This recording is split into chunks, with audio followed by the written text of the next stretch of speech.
Au secours! Aidez-moi!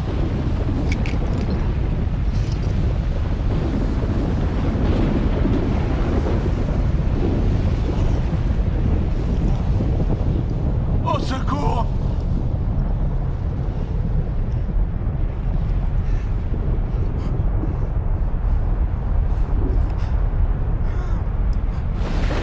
Aidez-moi!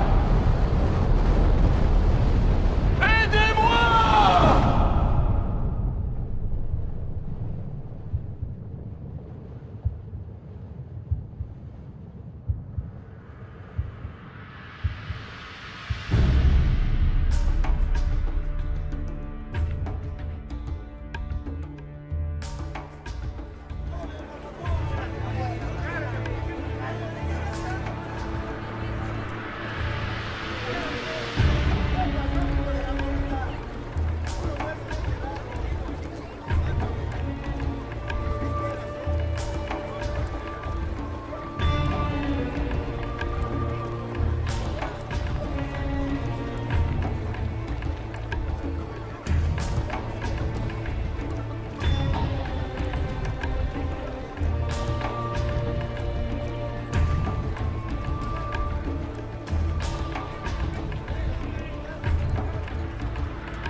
L'aumône.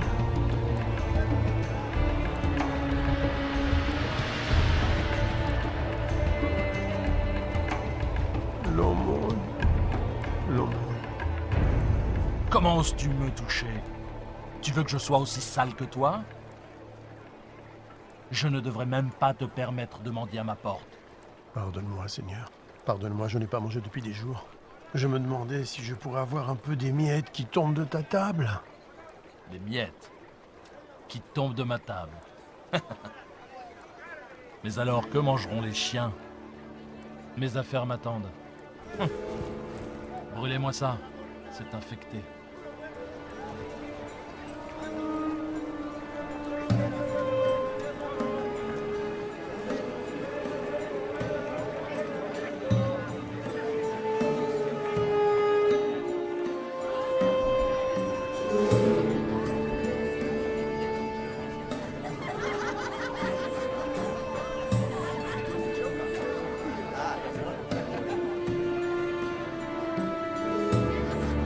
Le voilà, enfin!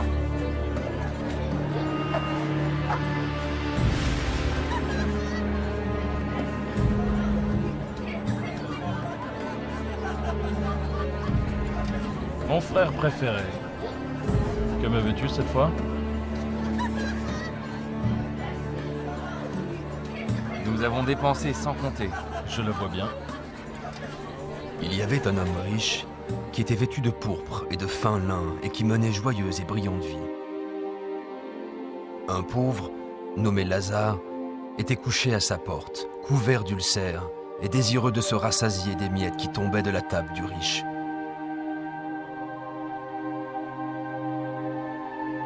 Et même les chiens venaient lécher ses ulcères. Oh. Oh. Oh. Oh.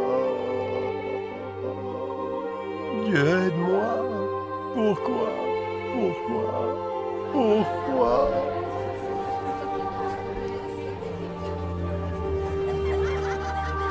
Et le moment fut venu pour les deux hommes de mourir et de passer de cette vie à l'autre.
Aidez-moi!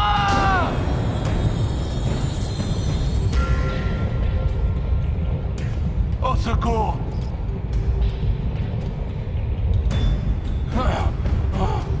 Aidez-moi! Ah!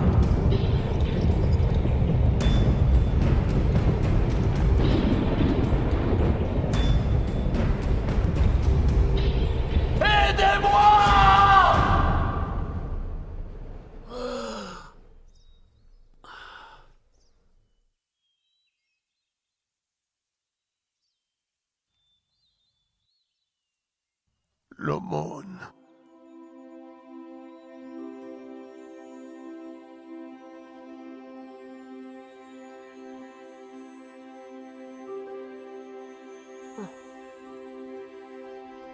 Bienvenue. Père Abraham. Oui. Oui, je suis Abraham. Ah, Bienvenue au paradis. paradis. Oui, Lazare. Paradis!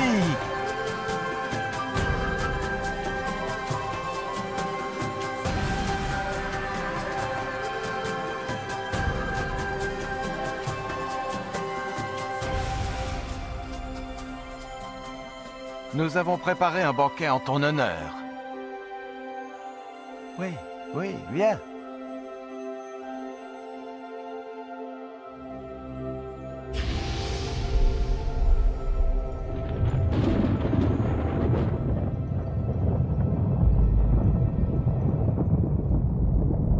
Père Abraham! Père Abraham!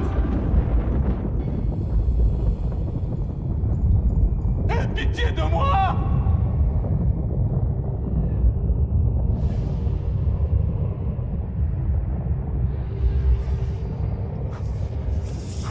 Je t'ai vu avec Lazare! Envoie-le-moi! Pour qu'il trempe le bout de son doigt dans l'eau et me rafraîchisse la langue! Car je souffre cruellement dans ces flammes!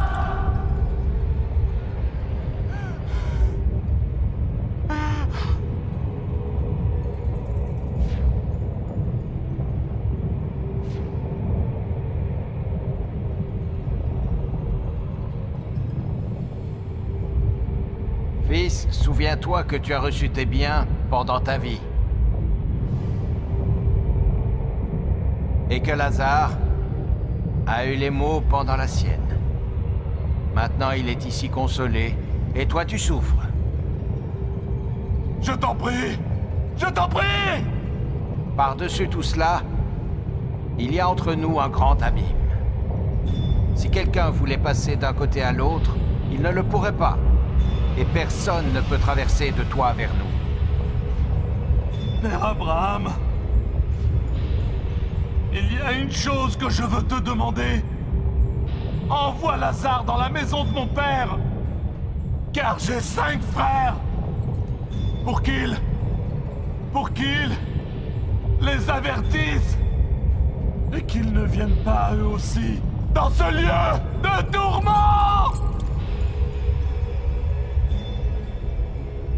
Ils ont Moïse. Ils ont les prophètes. Laisse tes frères les écouter. Non. Non. Mais si quelqu'un des morts va vers eux, ils se repentiront. Non, s'ils n'écoutent pas Moïse et les prophètes, ils ne se laisseront même pas persuader par quelqu'un qui ressusciterait des morts. Je t'en prie. Non. Je t'en prie. Non. Je t'en prie. Non.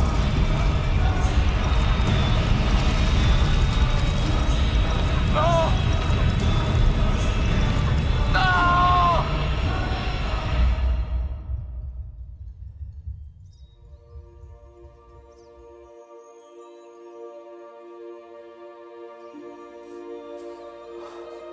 Lazare,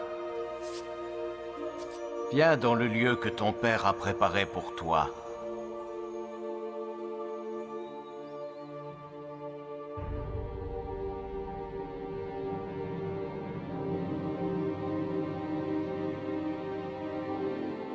Maintenant, nous pouvons diviser ses biens. Nous serons tous riches. C'est ce qu'il aurait voulu. Où crois-tu qu'il soit maintenant? Il était riche dans cette vie. Je suis sûr qu'il l'est aussi dans l'autre.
Je suis Lazare, dont parle la Bible.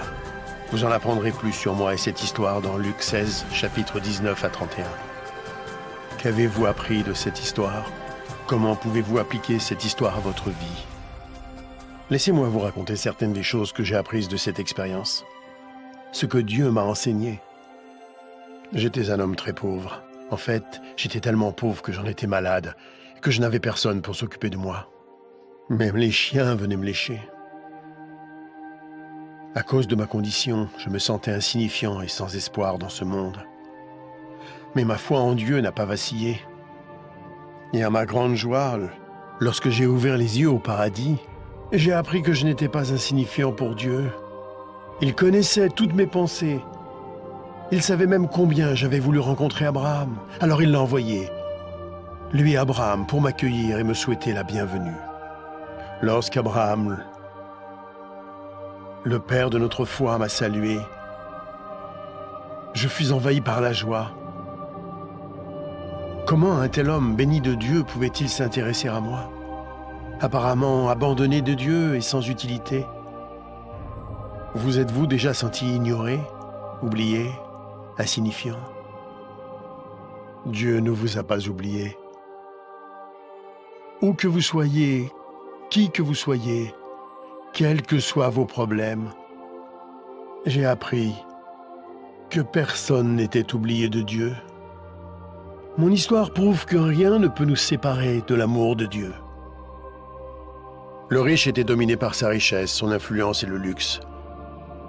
Il traitait mieux ses animaux de compagnie que moi. Il aimait les biens de ce monde et en a profité pendant toute sa vie.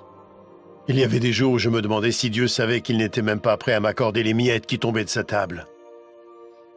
Je sais maintenant que Dieu regardait. Le riche n'avait jamais perdu sa fierté et son arrogance, même en enfer. Avez-vous remarqué qu'il a demandé que je le serve parce qu'il avait l'habitude d'être servi?